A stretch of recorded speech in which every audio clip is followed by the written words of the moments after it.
Students, whatever homework is given to you, you have to submit it on the very next day between 8 am to 1 pm to the given WhatsApp number, and it is compulsory to submit your homework as your attendance will be marked on the basis of your submission.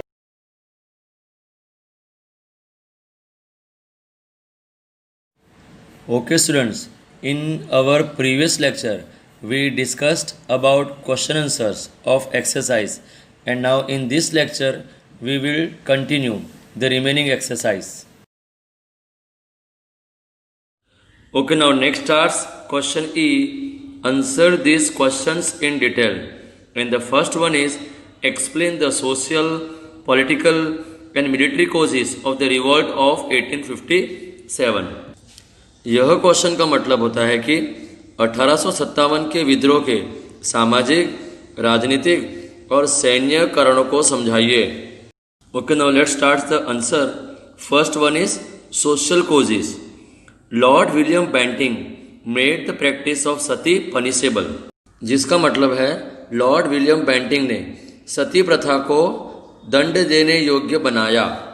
Window remarriage was made legal. जिसका मतलब है विधवा पुनः विवाह को कानूनी बनाया गया. Female infanticide, child marriage and polygamy were banned. जिसका मतलब है महिला बाल हत्या, बाल विवाह और बहुविवाह पर प्रतिबंध लगा दिया गया. The common people did not like this transformation of their society. जिसका मतलब है कि आम लोग अपने समाज के इस परिवर्तन को पसंद नहीं करते थे. Okay, now let's start the second causes, political causes. Dalhousie's policy of annexation unnerved the ruler of the princely states as one kingdom after the other passed into the hands of the company. यह line का मतलब होता है कि डेलाउसी की कब्जा करने की नीति ने देशी रियासतों के शासकों को एक राज्य के रूप में एक के बाद एक कंपनी के हाथों में देने के लिए मजबूर किया. The annexation of Satara in 1848, Nagpur in 1854 and Jhansi in 1853 also angered the affected people. जिसका मतलब है सतारा को 1848 में, नागपुर को 1854 में और झांसी को 1853 में. ये सभी रियासत पर कब्जा करने से प्रभावित लोगों को भी नाराज किया. Nana Sahib, the adopted son of Bajirao second, was not recognized as an heir by the British. जिसका मतलब होता है कि बाजीराव द्वितीय के दत्तक पुत्र नाना साहेब को अंग्रेजों ने उत्तराधिकारी या तो हम कह सकते हैं वारिस के रूप में मान्यता नहीं दी थी. He too became an enemy of the British along with Lakshmibai of Jhansi and Bahadur Shah, the last Mughal emperor. जिसका मतलब होता है कि नाना साहेब झांसी की रानी लक्ष्मीबाई और अंतिम मुगल बहादुर शाह के साथ अंग्रेजों के भी दुश्मन बन गए. Okay, now let's start third causes, military causes. The plight of the Indian soldiers in the army was also one of the causes of the revolt of 1857. जिसका मतलब है कि सेना में भारतीय सैनिकों की दुर्दशा भी 1857 के विद्रोह के कारणों में से एक था. The British officers were given all the important posts in the army, while the Indian were given the lower ranks. जिसका मतलब होता है कि ब्रिटिश अधिकारियों को सेना में सभी महत्वपूर्ण पद दिए गए थे, जबकि भारतीयों को नीचा पद दिया गया था. The high-ranking British officers treated their Indian subordinates with total disregard. जिसका मतलब होता है कि उच्च श्रेणी के ब्रिटिश अधिकारियों ने अपने भारतीय आश्रितों के साथ पूरी तरह बुरा व्यवहार किया. Indian soldiers were paid less than the British soldiers. जिसका मतलब होता है कि भारतीय सैनिकों को ब्रिटिश सैनिकों से कम वेतन दिया जाता था. Okay, now let's start question number 2. What were the main centres of the revolt of 1857. यह क्वेश्चन का मतलब होता है कि 1857 के विद्रोह के मुख्य केंद्र क्या थे. And the answer is the 6 main centers of revolt were Kanpur, Lucknow, Bareilly, Jhansi, Gwalior and Arrah, जिसका मतलब होता है कि विद्रोह के 6 मुख्य केंद्र कानपुर, लखनऊ, बरेली, झांसी, ग्वालियर और अराह थे. Okay, now question number 3. What were the reasons of failure of the revolt of 1857? यह क्वेश्चन का मतलब होता है कि 1857 के विद्रोह की असफलता के कारण क्या थे. Okay, now let's start the answer. The main reasons for the failure of the revolt were, जिसका मतलब होता है कि विद्रोह के असफलता के मुख्य कारण थे, वे नीचे दिए गए हैं. The first one is the leadership of the movement was weak, जिसका मतलब होता है कि आंदोलन का नेतृत्व या तो हम कह सकते हैं संचालन कमजोर था. Most of its leaders were motivated by narrow and personal gains, जिसका मतलब होता है कि ज्यादातर नेता संकुचित और व्यक्तिगत लाभ से प्रेरित थे.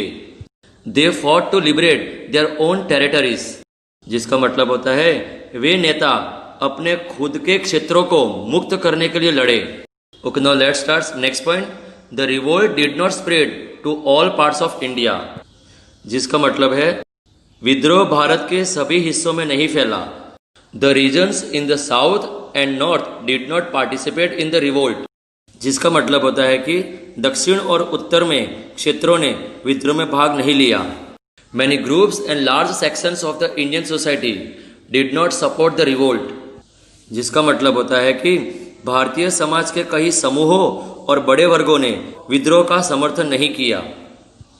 Okay, now let's start the next point. There was a lack of common purpose among the rebels, जिसका मतलब होता है कि विद्रोहियों के बीच आम उद्देश्य की कमी थी. The revolt was largely unorganized and the rebels lacked any ideology, जिसका मतलब होता है विद्रोह में काफी हद तक आयोजन की कमी थी और विद्रोहियों में किसी भी विचारधारा का अभाव था. Okay, now let's start. Next reason, the rebels lacked resources. They were short of finance and weapons, जिसका मतलब होता है कि विद्रोहियों के पास संसाधनों की कमी थी. उनके पास आवक या तो हम कह सकते आमदनी और हथियारों की कमी थी. The British had more sophisticated weapons and an organized army, जिसका मतलब होता है कि अंग्रेजों के पास अधिक विकसित हथियार और एक संगठित सेना थी. The Indian rebels lacked planning and had no clear direction, जिसका मतलब होता है कि भारतीय विद्रोहियों के पास योजना का अभाव था और उनकी कोई स्पष्ट दिशा नहीं थी. Okay, now let's start. Question number 4. Explain the consequences of the revolt of 1857. यह क्वेश्चन का मतलब होता है कि 1857 के विद्रोह के परिणामों को समझाइए. Okay, now let's start answer.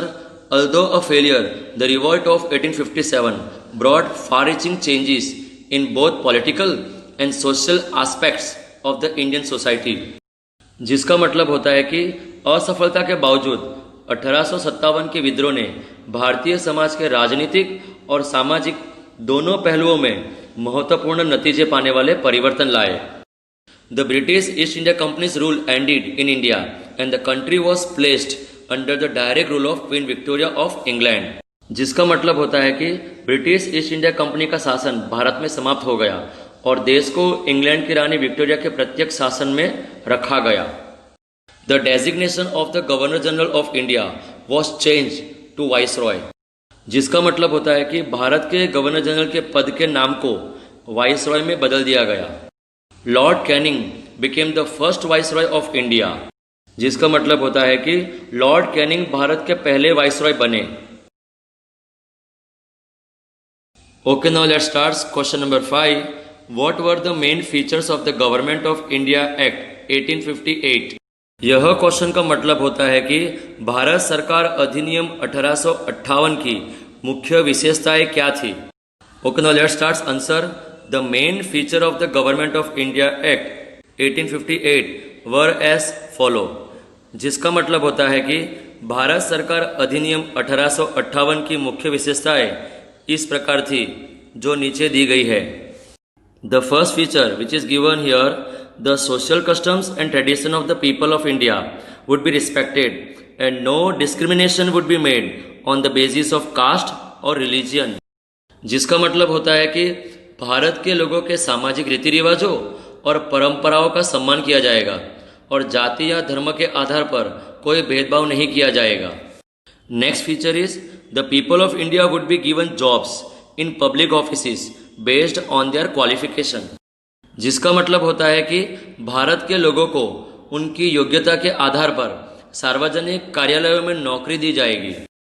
Next feature is the policy of annexation and expansion along with the doctrine of lapse was discontinued।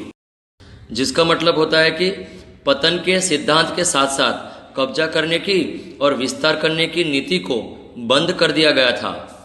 Next feature is promises were also made regarding industrial and public welfare development। जिसका मतलब होता है कि औद्योगिक और सार्वजनिक कल्याण विकास के बारे में भी वचन दिए गए थे। Okay students, here our chapter The Revolt of 1857 is completed. Thank you.